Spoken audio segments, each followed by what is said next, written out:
The title is "My Man Is Not Romantic. I feel I should leave him." Is that woman being crazy for leaving the man for him not being romantic? You know what I mean? Is this person wrong for wanting to leave their man because they refuse to bring the excitement and the mystery associated with love? So for me, in the beginning, when you're getting to know someone, these are the things you need to draw out because you need to be able to decide: can you pour into this man? Can this man pour into you in the way that you need? So at that point, if he is not romantic and it is actually a deal breaker, leave. It's okay. Keep going. No one's going to force you to stay with that person. But over time, I know some people can pour into you, do all of that and change, communicate, address it. But I want to say that there are circumstances where sometimes you realize, do you know what? Compared to everything else that he's doing, this isn't actually a big deal anymore. So, do you know what? I'm okay with what he's able to do. If that's the case, don't leave. Don't block your blessings. I mean, there's a lady who's even been on Kojo's channel who made a whole video about this, that a lot of women are blocking their blessings because the guy that's a great guy that's in front of them isn't the most romantic guy. I mean, that's for you to decide. Where I sit on that is, if that is a deal breaker for you, like, yeah, leave. Don't. Valentine's Day. What's romance? What's gifts? I don't understand that particular perspective. But I thought I was a good partner, right? But the reality of the situation is, it's not for me. Do you understand what I'm saying to you? It's not for me. It's for the other person. And when I care about you, I care about the things that you care about. Even if it doesn't really work for me. Because I understand it works for you. Do you get what I'm saying to you? Right? While I was being on the streets, the people that were neglectful emotionally of their partners when it came to romance, like doing Valentine's Day, just doing up Valentine's Day is just an example, but just doing general romance for their partner, right? And not wanting to serve their partner, because it all kind of comes into play, right? The servitude and everything else. Because in terms of what I'm doing romance wise, it's a servitude. I don't get nothing from it apart from the fact that maybe you're happy. So it's a serving thing I'm doing for you. Say that romance is necessary, even though we would say that it could be a distinction between romance and love. Again, it goes back to the culture of survival and the culture of revival. I say that romance, it makes life a lot more bearable in the tough times. That's what I believe. I understand that everybody is different, but we live now, there has to be some level of idealism in within the confines of a relationship, which makes things a lot more beautiful. I think that you say that it's difficult for men to give what they don't have. I get that. If men have never had social proofing to see whether or not this idea of romance works for them, they may not even feel inclined to want to be romantic to their partner. And I guess the point I'm trying to make is that meaningful relationships are built, right? We live in a generation that often we expect things to be a prerequisite of, okay, the fact I'm in a relationship, automatically there should be romance. It's like, okay, I'm not saying there shouldn't be, but what's the work that we both need to put in? And it's not, there shouldn't be any onus on any party. It's a mutual thing. We're working together to build this and make it work. I agree. Men, we need to step up. We need to spend a little money. We need to pay attention. We need to spend time. But that's not just an automatic thing that because we're in a relationship, all of a sudden, boom, like what's on the other side of the fence? Like I said, to refer back to the book, Love Languages, if you're going to pour, and nothing's coming back, you're going to be empty real soon. I'm saying that if we keep on sometimes acting as if that it doesn't matter, that romance is extra, then we cheat ourselves from actually cultivating a culture of love. We cheat ourselves out from cultivating an area of revival, and we keep on focusing so much on surviving rather than actually thriving. We keep on focusing on just doing the bare. There are guys that will just want to do the bare minimum in a relationship. If I pay the bills, if I just do all the things to maintain a relationship rather than actually cultivate it, that's where my contention is. That Like, I felt like I met the one, right? And one of the things that I realized very early on is that I just wanted to see her smile. I just wanted to make her happy, and that would make me happy, right? something I was really paying attention to in my last relationship. Before, I would say I was I was romantic, but I didn't really have the emotional connection as much as I did in my last relationship, right? So I wanted to do the most, and but at the same time, I realized that when I was doing these things, it led to a level of vulnerability, and I had to really dig deep sometimes because life comes at you fast, and I started to take stock of the things I was doing that was self-sabotaging the connection, and I'm still doing that. Understand that if you really like your partner, right, you seek for moments to serve them, and one of the ways to serve them is in romance, because men and women are very different.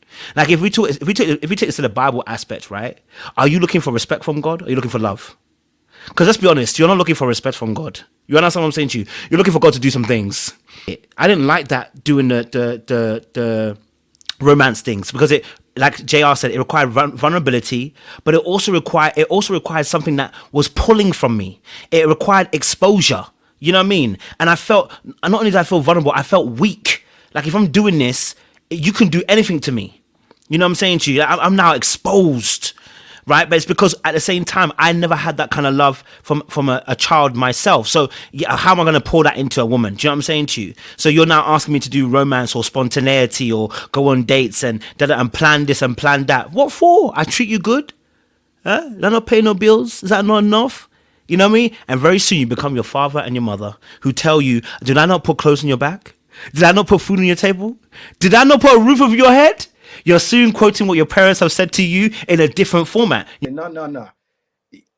I've been doing this, or I've done this, but you are not on the right side of the fence, and do not expect me to just pour constant love, rainbows and cotton candy and buttercups and no. Sometimes it's gonna get a little bit hot, because it's like, these are my expectations.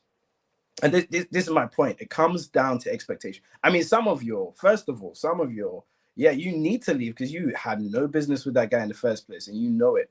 You need to bop and get to step in and do it like yesterday. Second of all, some of the ladies don't need to leave. Some of the men need to bop because they're just inadequate. They're not ready. They can't meet the needs at that time. It's not because they're an invalid or anything, but it's just too soon. Maybe they're going through a process. Cool. So Life happens, and then people become complacent, people change. So maybe what happens is that the paradigm of what was once the establishment when it comes to romance and love, it now changes. Maybe you're the one that was being romantic for so long, and the next thing you know, you didn't get that reciprocity, so then you feel underappreciated. Like I was even watching do you remember, like, My Wife and Kids, I think episode Man of the Year, where Michael, yeah, he feels he's gonna get this reward, yeah. He feels, I didn't get the reward. Claire, Junior, and Katie, they both said they appreciate Michael, and then Jay was like, she told him that they appreciate what they got out of him, not necessarily the character of the person. And a lot of men sometimes feel that way. They feel you only appreciate me because of what I do, not because of who I am. And I've been in relationships in that situation where I felt unappreciated. But then also, sometimes there could also be loss of respect. Women sometimes will lose respect for men, or maybe they never had the respect to begin with. So there's lack of reciprocity in there. This is where we as men, we got to be accountable for who we let into our lives and who we choose. And even for me, that's why sometimes men, they may not want to do romance because they don't necessarily see a reward in it. They don't see what they're going to benefit out of it if they do out of that. But it is a matter of sacrifice. And it's really just finding someone who you genuinely like and love. sometimes, the men need the ladies to stick by them. I'm saying sometimes. Again, I'm not advocating if someone's abusing you, someone's, not respecting your boundaries and so on and so forth. Listen, by all means, get into a safe space, keep distance. But I'm saying that sometimes, like I know some of you ladies out there, you've got a good man. It's like he's good, he's a nice guy, but he's just not doing this one thing. And that's the main thing I need him to do for me. That's the main thing that is like, I'm really like that really, flicks all the switches and, you know, makes everything rosy and Jim and everything cool. That, you know, I didn't do the romance and stuff like that. It's actually a much deeper, there's actually a much deeper reasoning, which has nothing to do with the woman itself. It's to do with me personally. Yeah, And that's why I said that romance is connected to a very deeper issue, and hence why I'm not going to ask you to stay, because I'm not going to ask my daughter to stay. Yeah. Right? Because I know exactly what a man is. Once that man, that person, if he can't get over that hurdle to go and do this thing, he probably ain't gonna ever do it. You wait 5-10 years, he still ain't gonna do it. What he's gonna expect you to do is to settle with what he's able to give you. I guess if she goes, she was never really yours. What I would say is, as a man, and I'll talk about romance in a second, she was never really yours because you wasn't pouring into her in the way that she needed. So of course, she easily went on to another man. And that aspect of me is something that I really do think about, because when a woman gets poured into in a way that she needs, she becomes transformed. As men, we're the leaders, right? So from day one, this is one of the ways that we steer the relationship. There are so many things that are alleviated because of romance, especially depending on how she receives it. Sad about is a lot of women have relegated themselves to not feeling that they need romance because men have told them they don't need romance. And that's the part that really irritates me, because it's like, cool, if you're a man, you're not romantic, it is what it is. Find a woman that doesn't need the romance, the version of romance that you think is not needed. Find a woman who needs that practical support and all those provisions and things like that only, and go with that woman. What really does irritate me, though, is men who will go for women who want these things, who that's a need for them, and they will drown them in the "but I provide for you" argument. I do this for you argument, but I'm doing this. Most men don't do this. Most women don't do that, and it's because all of a sudden you'd see this woman get drowned in this like fresh and fit argument that I hear all the time. And it just becomes like, come on, can we just for once just be nice to women? Just for once. There's a lot of men who just don't want to be nice to women. And that's where it's stemming from. The idea of being nice and being lovely to a woman is just foreign to them. And that's not all men. Fantastic, guys. Thank you so much, ladies and gents. It's been an amazing conversation. We'll be back next week at same time again to discuss another enthralling conversation. Yellow's Blackbird. You know what time it is.